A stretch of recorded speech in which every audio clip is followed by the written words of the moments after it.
목자 예수님이란 제목으로 말씀을 나누고자 합니다. 유대 광야에서는 양은 목자가 없이는 도저히 생존 불가능합니다. 푸른 풀밭 쉴만한 물가로 목자가 인도하고 또 사나운 짐승들에게서 목자가 지켜주지 않으면 어디에서 굶어 죽거나 찢겨 죽을지 모르는 험악한 곳입니다. 하나님은 양을 치는 다윗을 통하여 하나님께서 인생의 목자가 되심을 밝히 보여주고 있습니다.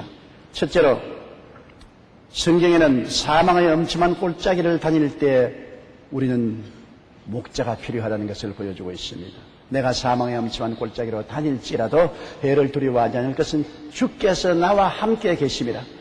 주님이 목자가 되어서 나와 함께 사망의 엄침한 골짜기를 다니시기 때문에 내가 해를 두려워하지 않을 수가 있다는 것입니다.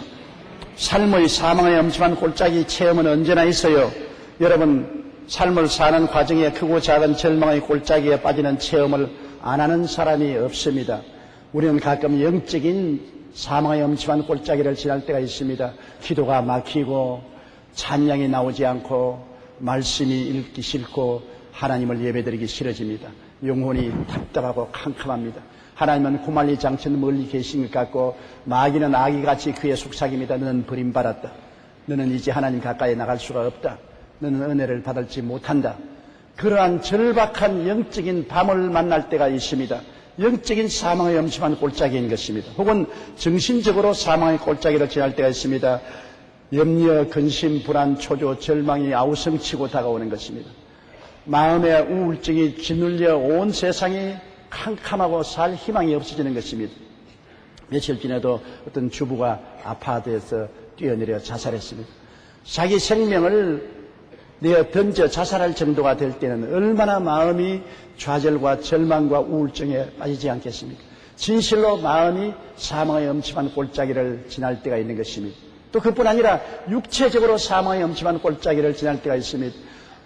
강건하게 살았는데 갑자기 청천벽력 같은 진단이 내렸습니다. 간암이다. 당신은 폐암이다. 뇌종양이다. 중풍병자다. 관절염이다. 온갖 사망의 선고가 내려질 때 그때 육체적 고통으로 말미암아 사망의 엄침한 골짜기를 통합니다. 몸이 아파 힘을 쓰지 못하고 있을 때 집 앞을 지나가는 건강한 거지를 보면은 그렇게 부러울 수가 없어요. 차라리 내 재산 다 주고도 저 거지처럼 얻어먹더라도 건강하면 좋겠다. 육체적인 사망의 골짜기를 지날 때가 있어요. 사람은 인생 행로에 사망의 엄침한 골짜기도 많이 통합니다.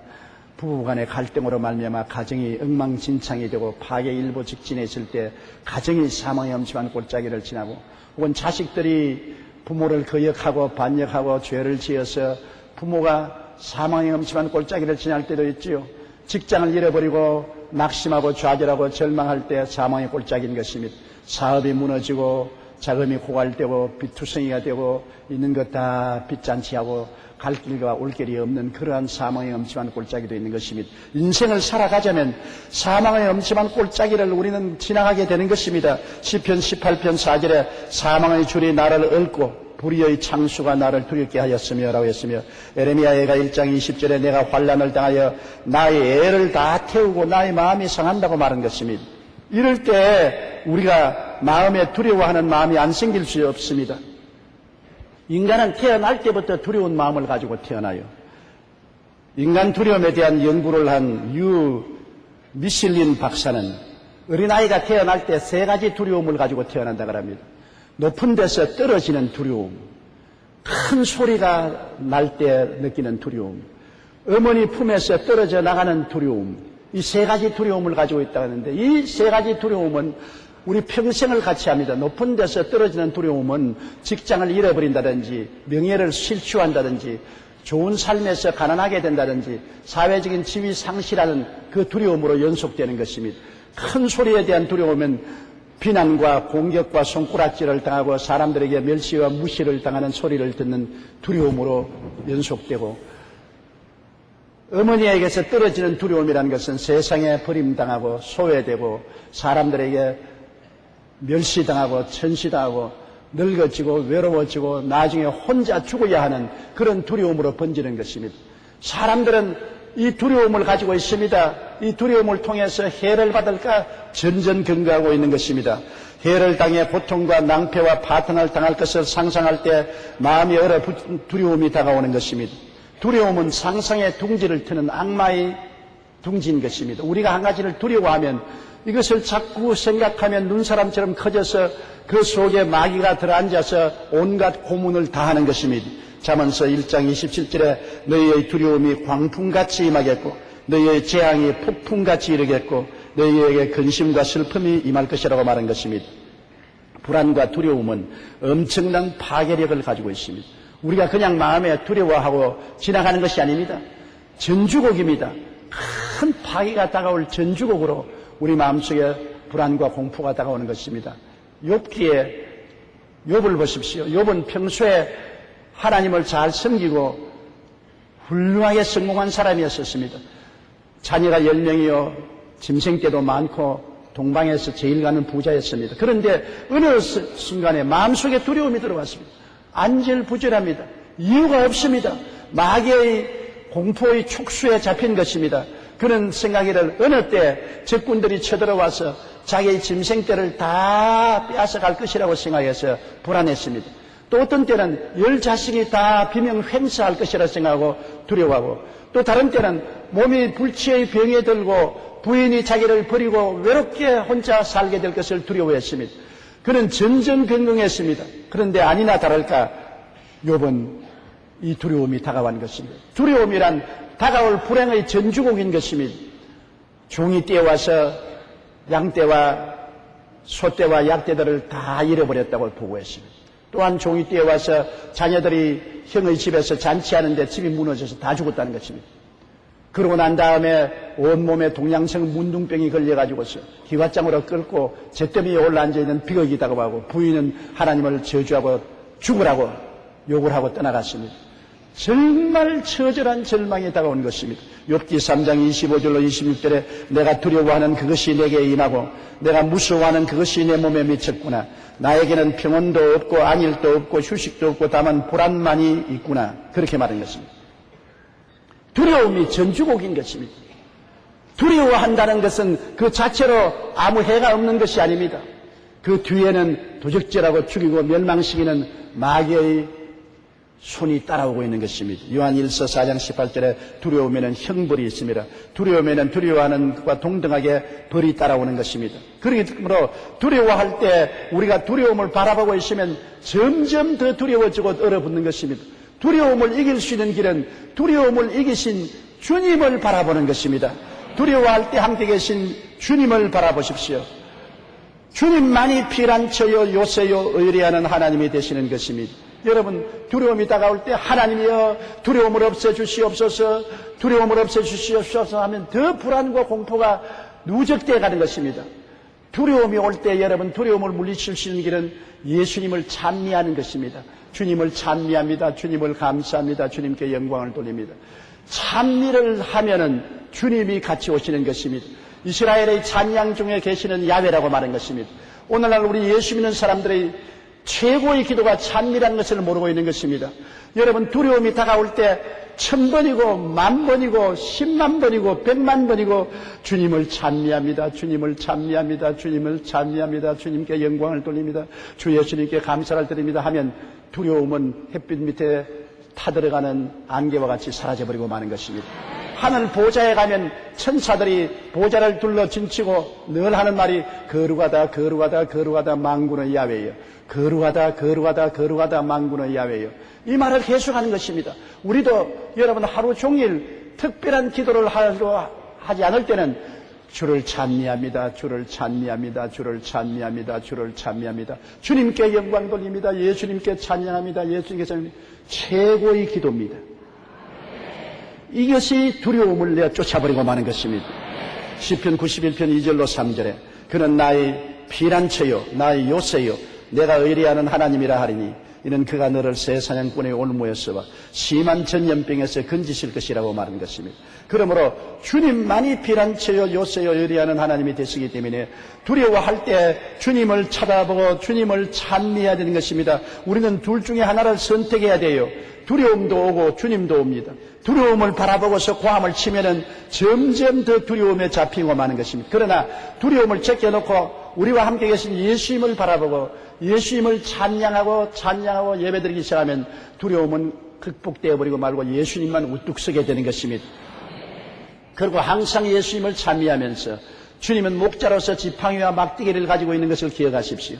목자는 언제나 지팡이와 막대기를 가지고 있습니다. 지팡이는 길을 여는 것이고 막대기는 원수를 치는 도구인 것입니다. 주님이 우리에게 와서 어둡고 캄캄한 곳에서도 지팡이로 길을 열어주시고 막대기로 원수를 쳐 물리쳐 주시고 우리를 해받지 않게 평안히 사망의 골짜기를 지나오게 만들어주는 것입니다.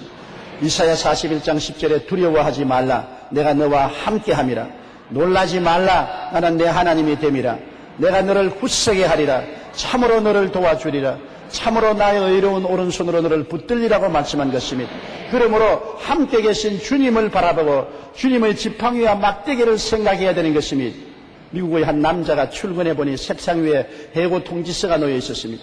40살에 회사에서 쫓겨난 것입니다. 충격과 함께 직장 상사에 대한 원한과 불평이 가득 찼습니다. 그런 자포자기한 심정으로 집을 나가 여기저기 방황했으나 별다른 할 일을 발견하지 못하고 직장도 구하지 못하고 집으로 돌아왔습니다. 그는 부인 보고 여보 나는 죽고 싶소. 나는 모든 노력을 다해봤지만 아무것도 되는 일이 없소. 그 말의 아내는 당신이 시도하지 않은 것이 하나 있지 않아요? 진지하게 기도해보지 않고 왜 그런 말을 합니까? 다른 일 다 해보고 안 되면 기도해봐야지요. 주님이 계신데 왜 낙심합니까? 그런데 이상하게 그 말이 마음에 감동을 주었습니다. 그는 아내와 함께 기도하기 시작했습니다. 며칠이 지나자 마음속에 직장과 상사를 향한 복수심이 사라지고 마음이 평안해졌습니다. 그리고 기도 가운데 새로운 사업을 시작해보자는 아이디어가 떠올랐습니다. 그는 집을 담보로 은행에서 융자를 얻어 조그마한 건축업을 시작해서 열심히 일한 결과 5년 이후에는 안정된 기업체로 자리 잡았습니다. 그런데 그가 사업을 하느라 이곳저곳 여행을 하다 보니까 마땅한 호텔을 찾기가 힘들었습니다. 좋은 호텔은 너무 비싸고 싼 곳은 시설이 엉망이었습니다. 그래서 저렴하면서도 깨끗한 호텔을 만들어보자는 생각이 들었습니다. 그는 하나님께 기도하면서 하나 둘 호텔을 짓기 시작했습니다. 결국 이 호텔 사업은 사람들에게 큰 호응을 얻게 되어 세계적인 체인으로 성장했습니다. 이 사람이 바로 홀리데이 인 호텔의 창업주 캐몬스 윌슨인 것입니다. 홀리데이 인이라면 온 세상 어느 곳 가도 다 있습니다. 저도 홀리데이 인의 머물기를 좋아합니다. 깨끗하고 서민적이고 값이 싼 호텔인 것입니다. 인생의 절망의 골짜기에서 예수님을 의지하고 기도한 결과 주님께서 길을 만들어 주셔서 오히려 전화위복의 인생을 만들어 주었던 것입니다.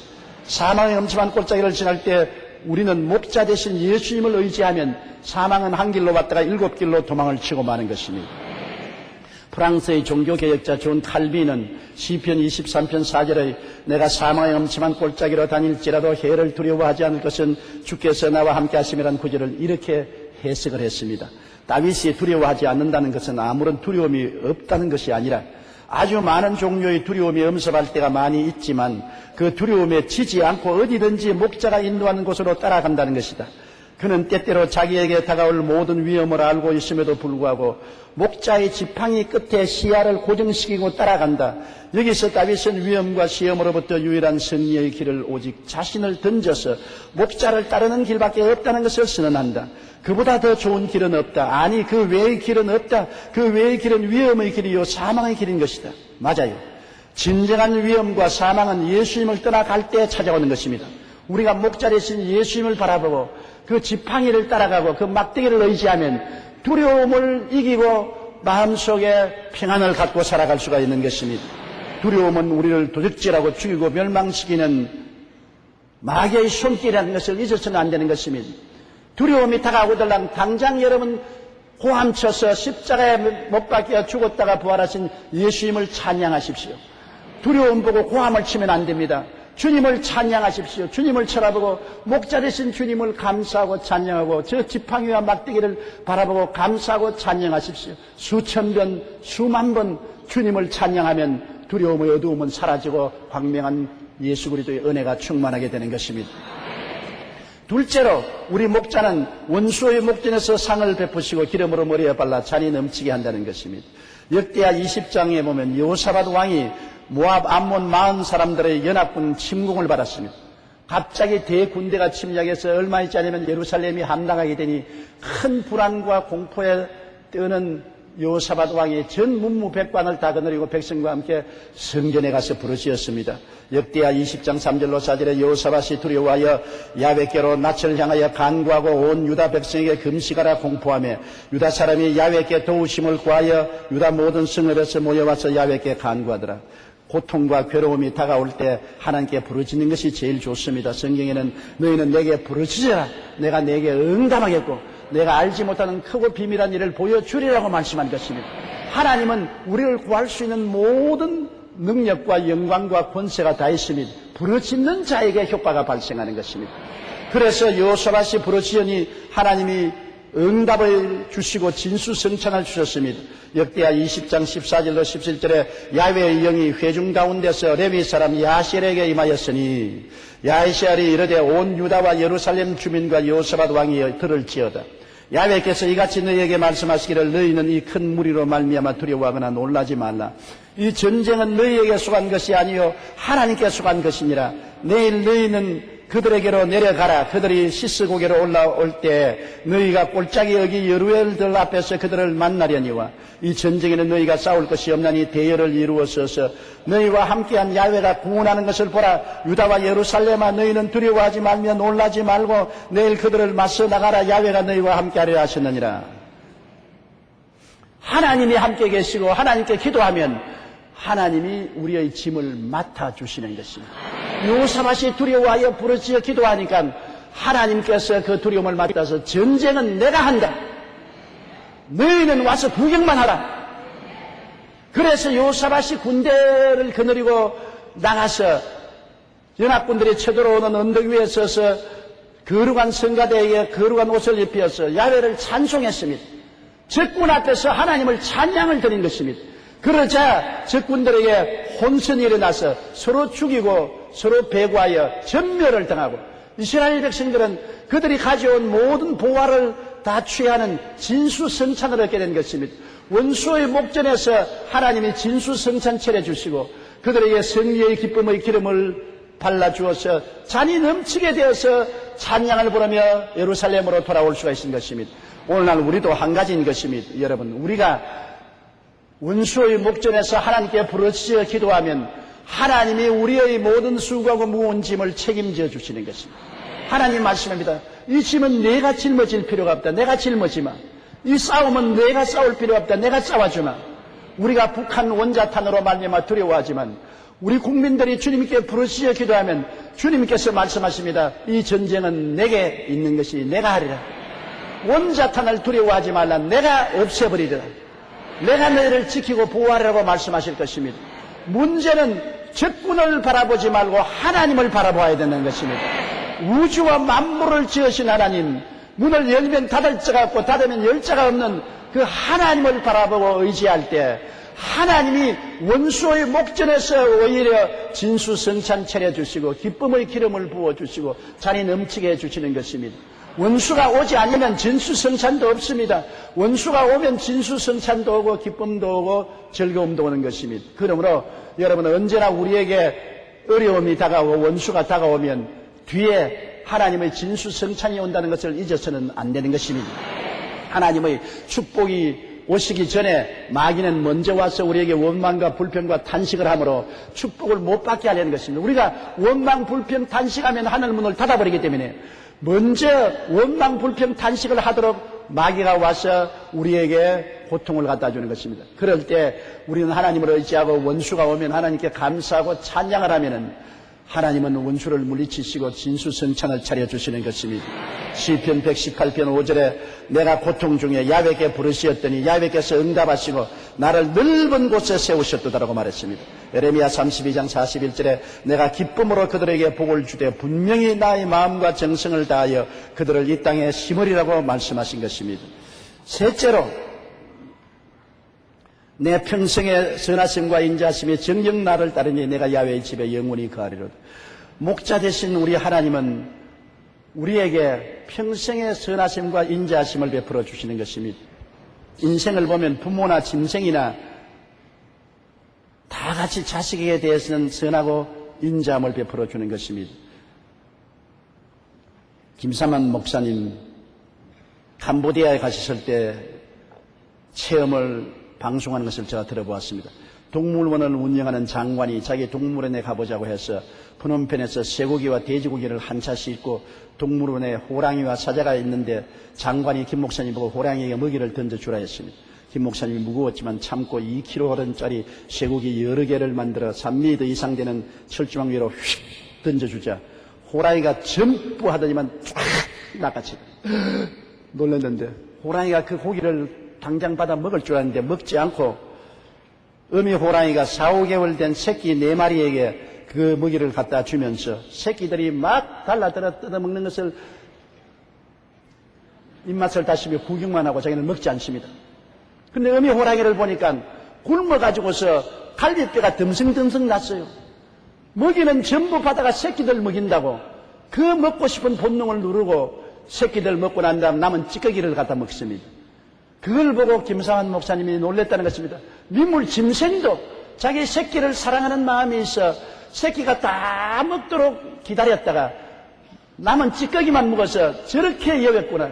그때 자기 옛날이 생각났다는 것입니다. 시골에 얼마나 가난합니까?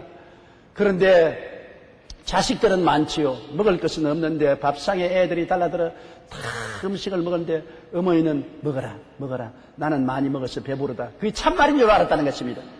그런데 어머니가 날로 파리해지고 40대 어머니가 피골이 상접하고 어머니 적산 밑으로 늘어진 저전 축 늘어서 가죽 부대같이 되었다는 것입니다. 왜 저런가 했더니 이제 보니까 어머니는 못 먹었어. 그렇게 배가 고프면서도 자식들 먹이려고 나는 배부르다. 나는 먹었다. 너희들 먹어라. 그렇게 하신 어머니의 인자하심과 긍휼하심을 생각하면 그 마음이 메이고 눈물이 앞을 가린다는 그런 간증을 제가 들어봤습니다. 여러분, 짐승도 자기 새끼에게 선함과 인자함을 베풉니다. 새끼의 젖먹이는 개 보십시오. 개가 뼈다귀만 남았지. 새끼가 젖을 다 빨아먹고. 어른들도 자식들을 기를 때 자식에게 선하심과 인자하심을 베풀어서 자식들 위해서 온갖 희생을 다합니다. 진자리 마른 자리 갈아 놓으며 손발이 닿을도록 수고하고 있는 것 없는 것 다 되고 자식 다 길러서 시집 장가 보내면 부모님은 금이같이 되어 있습니다. 기름이 다 빠졌어요. 그와 같이 부모와 짐승들도 자식들에게 선하심과 인자하심을 베푸는데 하물며 하나님께서 인생을 어떻게 인자함과 긍휼함을 베풀지 않겠습니까? 시편 103편 12절로 13절에 동이 서에서 먼 것 같이 우리의 죄가를 우리에게 멀리 옮기셨으며 아버지가 자식을 긍휼히 여김같이 야훼께서는 자기를 경외하는 자를 긍휼히 여기시나니 이사야 54장 10절에 산들이 떠나며 언덕들은 옮길지라도 나의 자비는 내게서 떠나지 아니하리라고 말씀하신 것입니다. 여러분, 하나님의 인생에 대한 선하심과 인자하심의 극치가 어디에 있습니까? 십자가 아닙니까? 사람이 죄를 짓고 불의하고 추악해서 버림을 당하여 지옥에 갈 수밖에 없습니다. 모든 사람이 죽습니다. 그러면 육신의 장막집을 떠나게 되면 믿지 않는 사람은 그 죄악 가운데서 지옥으로 떨어지는 것입니다. 지옥에 떨어지면 모든 죄가 다 섭개해 오고 모든 절망, 모든 슬픔, 모든 고통, 모든 좌절, 모든 우울이 산더미같이 누르는 것입니다. 지옥은 절대 절망의 곳이요, 절대 슬픔의 곳이요, 절대 우울의 곳이요, 절대 고통의 곳입니다. 이곳에 들어가서 영원히 고통당하는 것을 주님이 생각하고 우리를 건지려고 하나님께서 그 아들 예수님을 사람으로 보낸 것입니다.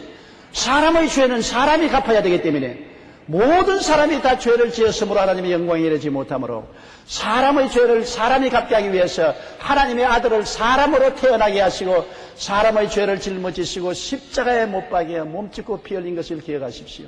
주님 33세 건장한 그분이 십자가에 양손과 양발에 대못이 박혀 계시고 매달려 있을 때 하나님은 우리 죄를 심판하시기 위해서 예수님을 심판하시며 하늘이 예수님을 버렸습니다. 그러므로 예수님은 너무나 하나님과의 고통이 끊어져 절망 가운데 하나님이 어찌하여 나를 버리시나이까 통곡했습니다. 그의 마음은 고독과 외로움으로 꽉 들어찼습니다. 사랑하는 제 아들은 다 도망을 치고 로마인과 유대인들은 그를 향하여 손가락치고 온갖 모욕을 당하고 육체는 피와 땀이 흐르고 매달려 있으니 가슴에 긴장이 와서 심장이 쪼여서 고통스럽고 괴롭기가 말로 다 할 수 없어 숨 쉴 수가 없습니다. 6시간 동안 인간이 당할 수 있는 극한의 고통을 당하면서도 주님이 십자가에서 내려오지 않은 것은 내가 죽어야 너가 살고 내가 고통받아야 너가 고통을 받지 않고 내 죽고 너 살리자, 이 심정으로 주님께서 십자가를 걸머진 것입니다. 예수님의 십자가의 사랑을 우리는 절대로 잊으면 안 되는 것입니다. 예수님이 그 혹독하고 모진 고통을 당하면서도 우리를 사랑하고 우리에 대한 인자와 긍휼을 베푸시기 위해서 주님께서 그것을 참아내신 것입니다. 하나님이 세상을 이처럼 사랑하사 독생자를 주시니 누구든지 저를 믿으면 멸망하지 않고 영생을 얻으리라. 오늘날에는 남녀노소 빈부 귀천할 것 없이 죄를 지었음에도 불구하고 못났음에도 불구하고 버림을 받아야 마땅함에도 불구하고 죄지은 그대로 못난 그대로 빈손든 그대로 예수 이름만 부르고 주님만 의지하면 용서와 의와 영광을 얻고 거룩함과 깨끗함을 얻고 천국 백성이 되게 만들어주신 하나님의 은혜를 받게 되는 것입니다. 이 얼마나 놀라운 축복인지 말로 다 할 수 없어요. 이런 하나님의 축복과 은혜를 거부하고 하나님을 반역한다면 얼마나 슬픈 일이 미래에 다가오지 않습니까? 사람이 한번 나서 죽는 것은 정한이칩니다. 어떠한 젊은 청춘도 안 죽을 사람 없는 것입니다. 육체는 무너지고 육체를 떠나가야 되는 것입니다. 그때 지옥으로 떨어질 것이냐, 주님이 예비한 천국에 들어가서 눈물과 근심과 탄식과 이별하는 것이나 공하는 것이나 앓는 것이 없는 영영 영광, 영영 기쁨, 영영 소망, 영원 즐거움, 영원한 평강에서 살 것이냐, 우리가 그것을 결정해야 되는 것입니다. 십자가에 달리신 예수님의 대속의 연총은 이사야 53장 5절로 6절에 이렇게 말하고 있습니다. 그가 찔림은 우리 허물은 이름이에요.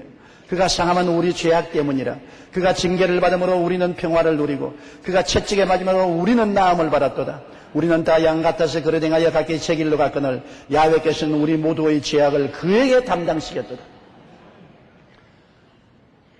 이 세상 부귀영화 공명도 예수님과 바꿀 수 없습니다. 주 예수보다도 귀한 것은 없습니다. 예수님 한 번 모시면 여러분 온 천하를 다 얻은 것입니다. 세상에 돈 얼마 있으면 사라져요. 세상에 명예, 헌시자까지 사라지고 마는 것입니다. 인간의 칭찬도 며칠 없으면 다 사라지고 말아요. 예수님의 구원과 사랑은 영영 세세뭉토록 있는 것입니다. 그러므로 모든 것을 다 팔아서라도 예수님을 사야 되는 것입니다. 모든 것을 다 잃어버리더라도 예수님을 잃지 말아야 되는 것입니다. 예수님과 함께 사는 것이 성공인 것입니다. 이 세상의 짧은 성공은 그 후에 영원한 정막 강산이 다가오지만은 이 세상에서 예수를 믿는 사람은 영원 무궁토록 하나님과 더불어 사는 성공을 얻게 되는 것입니다. 그러므로 예수 믿는 여러분은 정말로 세상 말로 팔자가 늘어진 사람이요 하나님의 복을 많이 받은 사람인 것입니다. 그러므로 우리가 예수 그리스도를 통해서 육신의 장막지에 벗어나 천사의 손에 들려서 주님이 예비한 곳으로 갈 때 계시록 7장 15절로 17절에 이렇게 말합니다. 그러므로 그들이 하나님의 보좌 앞에 있고 또 그의 성전에서 밤낮 하나님을 섬김에 보좌에 앉으시니가 그들 위에 장막을 치시리니 그들이 다시는 줄이지도 아니하며 목마르지도 아니하고 해나 아무 뜨거운 기운에 상하지도 아니하리니 이는 보좌 가운데 계신 어린 양이 그들의 목자가 되사 생명수 샘으로 인도하시고 하나님께서 그들의 눈에서 모든 눈물을 씻어주실 것입니다. 이 세상에 태양은 아무것도 아닙니다. 이 세상의 태양은 수천 배 더 밝은 예수 그리스도의 광채가 우리를 비추게 될 것입니다. 이 세상의 나무는 거칠기 짝이 없습니다. 섬세하고 아름다운 수풀이 꽉 들어차고 이 세상의 새소리는 아무것도 아닙니다. 하늘나라의 새들의 울음소리는 얼마나 즐거운 노래가 될 것이고 이 세상에 흐르는 물은 탁수에 불과한 것입니다. 하늘나라는 너무나 맑은 물이 금이나 은같이 아름다운 자갈돌 위를 흐를 것입니다. 보좌에서 생수의 강이 흐르고 거기에 열매를 맺는 나무들이 우거져 있고 수많은 천군 천사들과 구원받은 성도들이 함께 손과 손을 잡고 하나님을 찬미하고 노래 부르며 영광스럽게 살고 주님이 우리 위해서 예비한 집은 우리 상상을 초월해 설명을 할 수가 없어요. 그런 맨션에 우리가 들어가서 하루 이틀 사는 것이 아니에요. 영원히 사는데 새하늘과 새 땅은 새롭다는 것입니다. 자고 나도 새롭고 깨어나도 새롭고 늘 새로운 것. 새로운 기쁨, 새로운 사랑, 새로운 희망, 새로운 즐거움이 충만한 곳에 살게 되는 것입니다. 이 하나님의 인자하심과 자비하심이 얼마나 큽니까? 진실로 주의 선하심과 인자하심이 정녕 나를 따르니 내가 야훼의 집에 영원히 거하리로다. 시편 23편 4절로 6절 말씀은 고뇌에 꼭 찬 인생로에 형언할 수 없는 위로와 평안과 삶의 용기와 희망을 줍니다. 그리고 삶의 종말인 죽음 저 건너편 찬란한 미래의 꿈도 보여주시는 것입니다. 저는 언제나 어려울 때 시편 23편 4절로 6절을 외우고 하나님께 감사합니다.